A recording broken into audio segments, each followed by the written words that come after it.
Injuries are something we most likely won't avoid in our training lives, especially when you do something basically you will injure yourself from time to time, sadly. You would need to do nothing at all in order to, and even that is not true because you will fall apart, same as me right here, from not doing anything. So you need to do something. Human body is made to be moved with. That's what we are. We are humans. Yeah, actually there are certain types of injuries you can definitely avoid, like sitting on fireworks and changing your gender. And on this topic, we'll check out video from Isaac Tong. Calisthenics advice you actually need to hear. And the description says, if you're just starting out in calisthenics, injuries might sound like your worst enemy. But they can actually be your greatest teacher. Yeah. In my case, I injured myself pretty badly and I have long-lasting effects, I believe, by doing the Hefesto, which is really a terrible move, and from that point I did the Hefesto and injured myself. I've got a lot of respect for this exercise, and every time I see someone doing it, and even Daniel Slatens when he does the back lever Hefesto, man, lifting your entire body weight on two small muscles. If you over-exaggerate it, that's extreme, man. Entire the injury, that's... So yeah, they can be a really great teacher, and that is the most important thing. You have to learn from your mistakes. In this video, I'm flipping this script on injuries entirely. I'm not here to give you a quick fix or a generic mobility routine. Instead, I'll show you how my own injuries shaped me as an athlete over the last 6 years. What's the next? Top G, another top G. I'm the only top G. And why embracing them will accelerate your progress. By the end of this, you'll not only train smarter, big brain, and with more confidence, but you might just be excited to get injured. Serious? Huh? Alright, that sounds really weird. Like, yes, today I will injure myself, yeah. Don't do that, man. Do everything you can to avoid the injury because you never know. For example, you will break your back and you will be on wheelchair. Avoid injuries. Coffee here ready? Potion of my life. Who created coffee? Thank you, buddy. If you're starting out in calisthenics, I already ended. the one thing that will restrict your progress the most is injury. Oh, yeah. But here's the thing.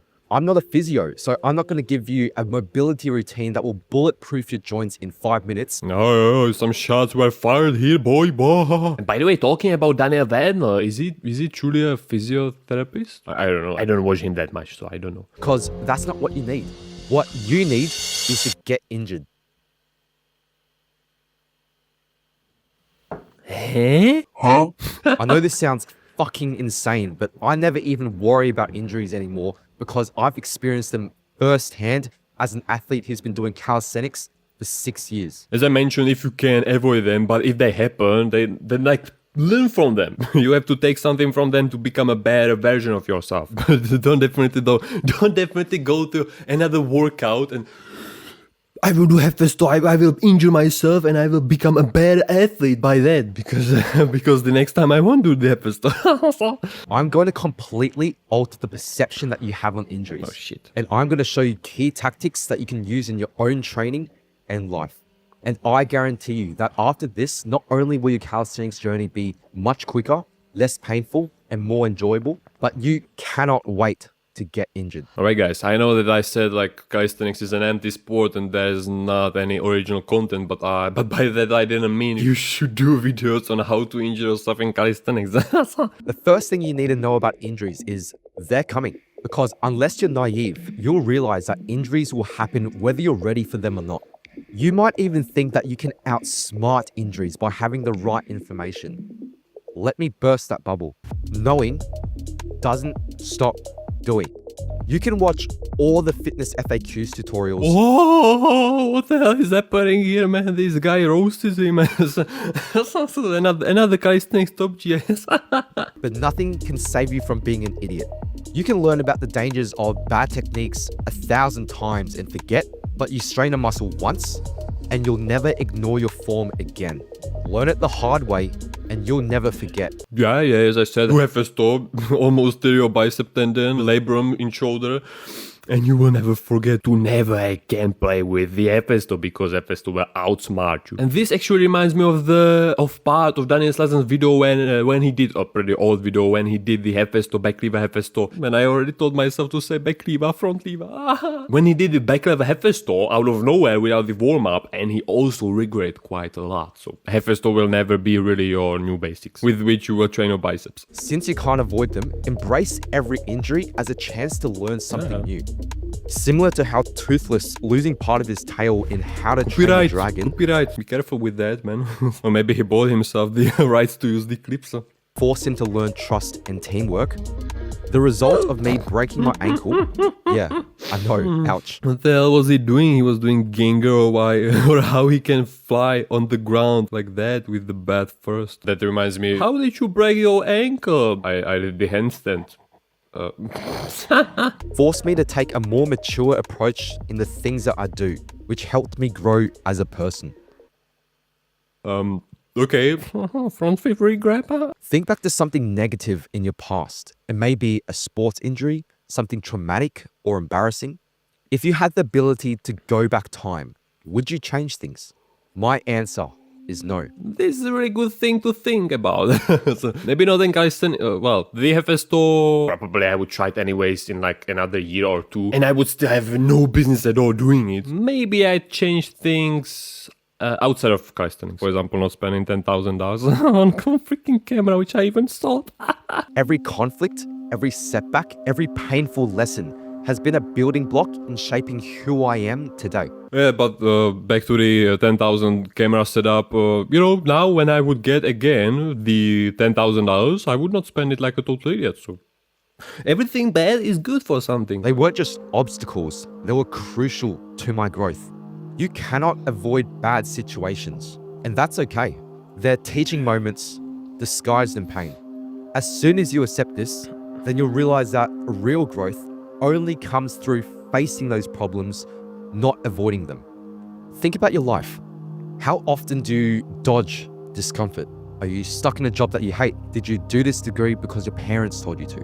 Or perhaps you want to get in shape, but you convince yourself that you need to watch one more tutorial or you need to wait for the perfect time. Man, this watching tutorial madness has to stop. Why calisthenics athletes watch still the same muscle tutorials again and again. Every single day they watch Chris Aria's new muscle tutorials. That guy has done like 100 of them. Just wasted time, don't watch tutorials. Especially if you do calisthenics for more like 5 years. And especially tutorials on how to raise your pull-up numbers, man. You avoid stepping into the unknown because you fear failing publicly, falling short, and facing the pain that comes with growth. When I dropped out of university without telling my parents to pursue the path of being a social media influencer, guess what happened in the first 2 years? I completely failed. I didn't blow up. I was still working in the supermarket. My managers and workmates all knew about my TikTok videos and asked me constantly, have you made any money yet? That's one of my motivations to really like keep going and keep guiding, keep building this YouTube and the another YouTube also, because I also worked in a supermarket and I remember very well the one coworker that still was behind my ass checking up on me if I put those freaking beers in correct order. The oldest in front and the newest in the back, man. And I just didn't want to pull out every single beer and just... PTSD. Fast forward today, and I've left my full-time job and have been coaching guys like you and making content for the past 6 months. What would have happened if I never tried? I would have stayed stuck. The times that I had $2 in my bank account, when I had to move out of home, when I'd post and only get 1,000 views, those are the rites of passage to get stronger, tougher, better. Avoiding problems doesn't protect you, it prevents you. So think hard about the position you're in right now. Shit, man, this is an emotional story and I'm almost crying here. Are you avoiding the next step in growth because of the pain that it might provide? If so, then listen to my next story. But yeah, that sentence you mentioned, like avoiding problems doesn't protect you, but it prevents you from like growth, let's say. I hope I remember it right, man. My memory is terrible. Yeah, that's true. And I would maybe correct my past me in a few of my videos where I said like, you know, not everybody can full Maltese, not everybody will do one arm planche, for example. You have to at least try. You have to at least try to find it out. Maybe you are another Larosa if you are the same height like he is, you know. And if you won't try it, you will never know. So yeah, you gotta try it and you will see. If it won't work out, then switch off to something else. The pinnacle of calisthenics is a strength move called the planche. Again, another planche, man. Why everybody cares about planche? There's that front lever. Pinnacle, what is even pinnacle, man? Pinnacle studio. Like a building block. The most successful point, a high pointed piece of rock. But I guess I know what he means. Stop planche, stop this planche madness, stop it, stop it. It was enough. In the past, whenever I tried learning it, I always ended up injured, whether it was my wrist, shoulder, or bicep. At the time, I saw these injuries as setbacks. Well, in this case, if he was like for a fifth time already injured, the dad should tell him that he apparently does something incorrectly. So yeah. The problem is if you will never think about it, like, oh, another bicep tendon injury. But I do everything correctly. Every time I'd been motivated to train planche, an injury would knock me back down to square one like some twisted game of snakes and ladders. The constant setbacks led me to stop training planche because fuck that shit. It was embarrassing. I'd been training calisthenics for 4 years now and I still couldn't get it. I started blaming everything except myself. It was my height. It was my weight. I focused on other skills like front lever and freestyle dynamics. That's right, front lever. Progress more easily. Slowly, I convinced myself that planche wasn't for me. However, the planche had always been my ultimate goal. The one skill I truly wanted to master.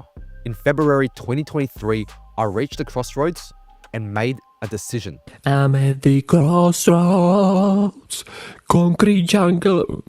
I told myself that I would fully commit to planche, no distractions, no excuses, for an entire year. No matter what happened, whether it was a plateau or an injury, I will not deviate from my path until the year was up. Until I will be dead. Then. That mindset changed everything. For the first time, I started to see progress.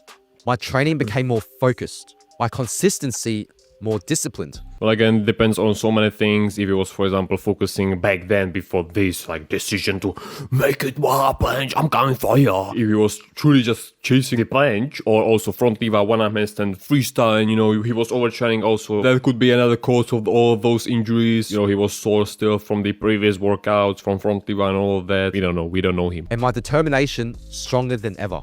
That guy on the right, check him out. Check it. This guy is doing him super impressive calisthenics stuff and he... Everything was going great until I injured myself. Something happened. 5 months into my challenge, I broke my ankle doing a freestyle trick on the bars. I needed surgery and I left the hospital in a cast. How was I meant to planche now, let alone take a shower or drive a car? The whole thing was honestly very dumb. I built myself up just for everything to be ripped away.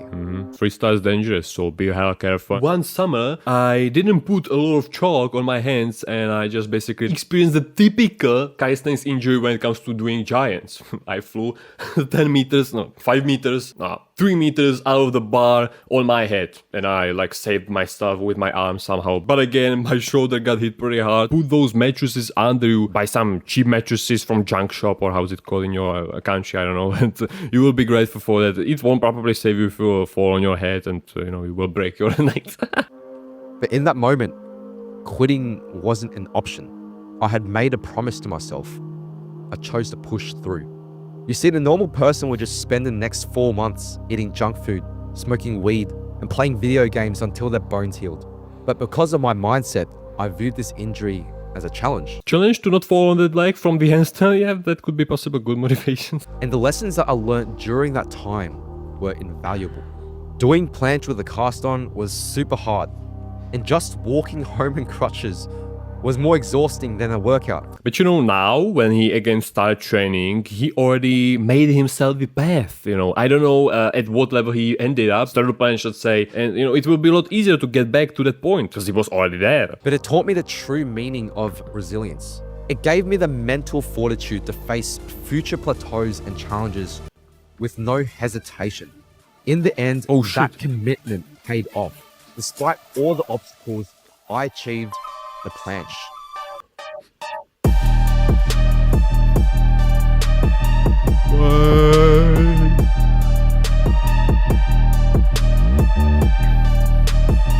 I hope it's not copyrighted. Nice. That Calisthenics park looks really great. Isn't it kangaroo, by the way? Oh. And the video that I had of me breaking my ankle has accumulated more than 30 million views on Instagram, which kickstarted my rise to fame. Looking back, those injuries and setbacks weren't barriers, they were building blocks. They tested me, shaped me, and gave me the perspective that I needed to grow, not only as an athlete, but as a person. But let me tell you something else. That growth didn't happen on its own. It wasn't just about my mindset. It was about who I surrounded myself with. If I was living with my parents, this would have been a completely different story. During the hardest days, I needed my housemates. They would crack jokes about sending another trick on the bars with my cast on, made fun of me walking slow, and calling me a cripple. This got me off my ass and helped view the injury as just another challenge to overcome. I wasn't just gonna stay on the couch when all the boys were down at the park. Yeah, sure, but don't overestimate your strength when it comes to when you have your leg completely broken on so many pieces. Don't go outside and let your body do the work to heal itself. And when you will be able to somehow go to the beach, for example, with the broken leg, then yeah, you can try to go. But for example, I saw an Instagram story from the Calisthenics sheriff where he said something that he lost 4 kgs of muscles. I don't know how he measured it because of his sickness, and he's still sick and he's still working out. He doesn't give the body a moment of peace, man. to really properly heal itself. He's still working out, he's still training skills, and isn't it better to take 2 weeks off, get rid of the sickness, and then go fully back into the workout than being like this for another 2 months? And that's the truth about growth. Your mindset gets shaped by the space that you're in. If you're in an environment of people that treat you like a baby, then you'll believe that too. Your environment is everything. Look at your current mindset, how you view failure, pain, or even an injury. I'll bet it's a reflection of the people around you. Think back to learning how to walk as a toddler. Falling wasn't just allowed, it was expected. And the environment around you, a world full of walkers. Walkers, that's really funny. Way too so walkers. Gave you no choice but to keep trying until you succeed. If everyone around you crawled on all fours, there was no way that you'll be able to walk. Even if a man swore an oath to a court that he'll never read a book, what the hell is that? you chucked him in the library for the rest of his life, I guarantee you, he will read. And that's exactly what calisthenics can be when you're in the right environment. If you've ever wondered why people in Europe are so much better in calisthenics, it's because so many people there are already at an elite level. Why do you think all these guys in my Discord server are getting planche so fast? Like Cooper, who's 17, getting the full planche. Because they are short. I had to, someone had to say it, someone had to say it. And also I'd say you got this guy and then another 1,000 after him who won planche super easily, super fast, so. Even though he's 6 foot tall. Okay, but he seems pretty skinny. It's all about the leverages. For example, Zupa Clarkson, he's 6'1" tall and he's at the top level, almost at the top level, 70 kgs, something like that. And I'm 75 kgs, I'm dying. I'm super skinny. That's one of the 1,000. Ethan, who's 15, getting full planche after a month of training. And Lance, also getting full planche after joining the server. It's because they've got guys like me to look up to. And these dudes are in competition with each other while absorbing information like a sponge from those that are better than them. That's why they can get planche super quick, whereas it took me 5 years. 5 years, but the question is how many of actual years, months it was. For example, in my case, I also say 6 years of front lever training, but actually it was maybe 5 if you did it all the injuries all the times when I was injured. So, and probably this guy wasn't also training from day one, from the very beginning of his calisthenics journey. So that's another point. I mean, you can apply this to your life as well, right? If your entire household was full of entrepreneurs, then you'll likely be one too. Because they will give you money to start with. If you're in a family where no one has money basically for anything except of food and, you know, rent and a house, then becoming an entrepreneur will be a lot more difficult for you than for the guy which is in a family of full of entrepreneurs, man. So what the hell is this? Businessman, whatever. But here are 5 actionable steps that you can do right now. Number 1, redefine injuries as feedback. When you get injured, don't panic. Instead, reflect. Okay, advice is possibly good, but imagine yourself, man, breaking your leg and oh, what did I do wrong? In reality, fucking Ask yourself, what went wrong? What can I do differently next time?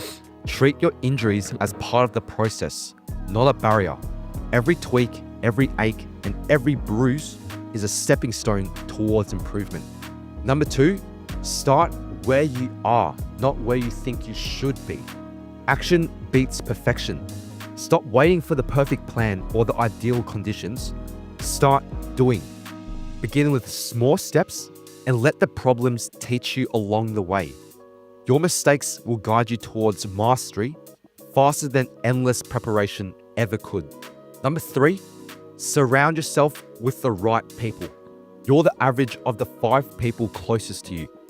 Make sure those people normalize growth, celebrate progress, and understand that pain is part of the journey. Nathan Bozesh, oi. So this guy was the one who did the Discord call with the Nathan Bozesh, and maybe he has it on his channel? Not really. Or maybe it was on another channel? If you don't have that group, join my Discord. It's full of athletes who are in the trenches with you. 4, celebrate the struggle. Shift your focus. 3 seconds of full front leap after 6 years and I cannot do it anymore. yes. But hey, I achieved something, at least something. Don't just celebrate the clean pull-up or the first muscle-up. Celebrate the process it took to get there. The fails, the falls, the discomfort. Each struggle means you're on the path. Progress isn't just about the end result. It's about the journey that built you. And the last tip is commit to the long game.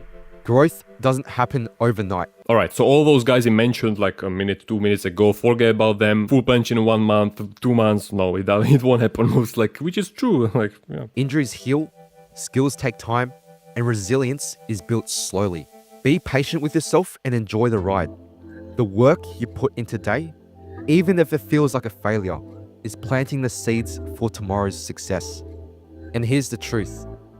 Growth isn't about avoiding the fall. What doesn't kill you makes you stronger. Stand a little taller. Doesn't mean I'm lonely when I'm alone. It's about rising stronger, wiser, and more determined. Because every time you get back up, you're rewriting your story as someone who refuses to break. And that's the end, guys. Hope you enjoyed this awesome video. That's awesome, okay. Different injuries can be a good teacher if you will take something from them, if you will learn from them. But I would definitely go to another workout like searching for the injuries and going, yes.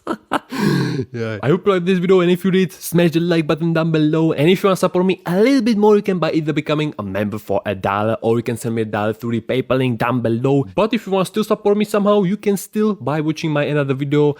Yeah, check it out. I will see you there. Have a nice day, have a nice workout, and see you tomorrow, hopefully, again.